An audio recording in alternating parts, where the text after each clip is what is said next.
Assalamualaikum warahmatullahi wabarakatuh. Halo semuanya, apa kabar? Di dalam Al-Quran, ternyata ada sebuah pola ilahi yang mungkin sering kita lewati, sebuah arsitektur kesadaran.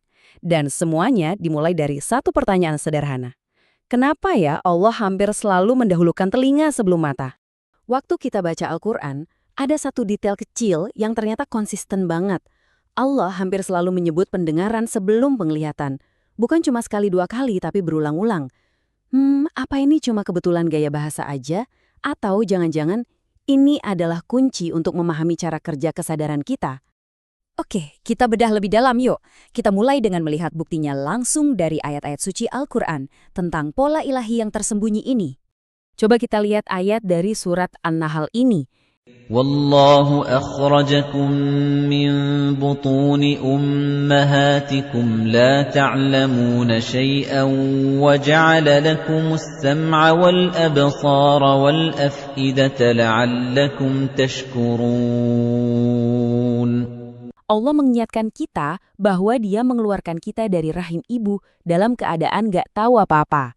Lalu, Dia menganugerahkan kita pendengaran, penglihatan, dan hati.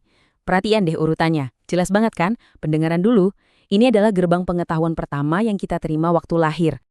Dan ini bukan cuma sekali loh, pola yang sama ditegaskan lagi di surat Al-Isra.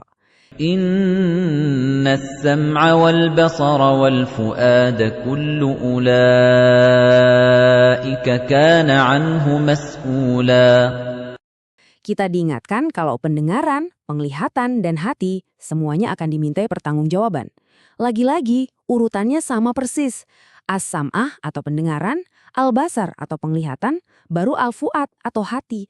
Kalau begini rasanya sulit ya bilang ini sebuah kebetulan. Ini adalah sebuah desain. Jadi jelas ya, ini bukan cuma soal urutan kata biasa. Ini tuh kayak petunjuk tentang fungsi masing-masing indera. Mari kita lihat lebih jauh. Kenapa pendengaran disebut sebagai gerbang pengetahuan yang pertama? Kita ambil contoh lain di surat Al-Baqarah. Waktu Allah menggambarkan orang-orang yang tersesat, Dia berfirman, mereka tuli, bisu, dan buta. صم بكم عمي فهم لا يرجعون. Nah, tuli atau kehilangan pendengaran lagi-lagi disebut paling awal. Kenapa? Karena pendengaran itu ibarat gerbang utama. Kalau gerbang ini aja udah tertutup, maka pintu untuk menerima makna, apalagi hidayah, otomatis ikut tertutup rapat. Nah, yang bikin makin takjub, ternyata desain ilahi ini tuh klop banget, pas banget sama realitas biologis dan bahkan spiritual kita. Yuk kita kenalan sama sang penjaga yang tak pernah tidur. Coba deh bayangin, mata kita kan butuh cahaya ya buat berfungsi, dan kalau kita tidur, ya mata kita ikut istirahat. Tapi telinga, wah beda cerita. Telinga kita itu aktif 24 jam 7 hari seminggu. Non-stop. Dia tetap bekerja dalam gelap dan terus waspada bahkan saat kita lagi tidur pules. Makanya, telinga adalah penjaga kita yang nggak pernah tidur. Secara biologis, polanya juga sama. Waktu masih di dalam rahim, seorang bayi itu mulai bisa mendengar jauh sebelum matanya bisa melihat dengan jelas. Suara ibunya adalah koneksi pertamanya ke dunia luar. Dan secara spiritual, coba pikirkan tentang wahyu. Wahyu itu pertama kali didengar oleh Rasulullah SAW, baru setelah itu ditulis dan dilihat. Iman itu masuknya lewat pendengaran. Nah, karena telinga kita ini adalah gerbang yang selalu terbuka, ia juga jadi jalur masuk utama. Bukan cuma untuk kebaikan, tapi juga untuk godaan. Seperti yang diisyaratkan dalam hadis, bisikan-bisikan itu seringkali menyusup lewat pendengaran langsung ke alam bawah sadar kita, bahkan sebelum sempat diproses oleh penglihatan.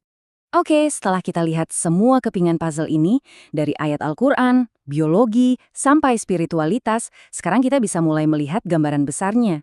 Inilah yang kita sebut arsitektur jiwa kita. Dan ini dia nih intinya. Arsitektur jiwa kita itu punya 3 langkah pemrosesan.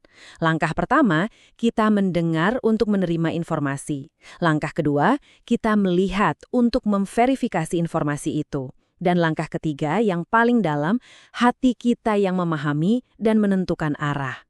Gampangnya gini deh, pendengaran itu pintunya, penglihatan itu filternya, dan hati itu kompasnya. Dari sini kita jadi sadar, Al-Quran itu lebih dari sekedar buku hukum. Ia adalah peta anatomi jiwa kita. Apa yang paling sering kita biarkan masuk lewat pendengaran, itulah yang akan menjadi pilar yang membentuk siapa diri kita. Kita adalah cerminan dari apa yang kita dengarkan secara konsisten. Jadi, poin krusialnya adalah mari kita ubah sedikit pertanyaan kita sehari-hari. Jangan cuma bertanya, apa yang kamu lihat? Tapi coba deh tanyakan pada diri sendiri. Apa yang terus-menerus aku dengarkan? Entah itu musik, podcast, percakapan, ceramah, input audio apa yang sedang membangun arsitektur jiwa kita detik ini juga. Pada akhirnya, semua petunjuk dan semua benang merah ini membawa kita kembali ke satu sumber, ke Al-Quran. Inilah user manual paling sempurna untuk menjaga dan merawat gerbang kesadaran kita, dimulai dari indera yang pertama kali Allah anugerahkan kepada kita, pendengaran. Terima kasih banyak sudah menyimak. Wassalamualaikum warahmatullahi wabarakatuh.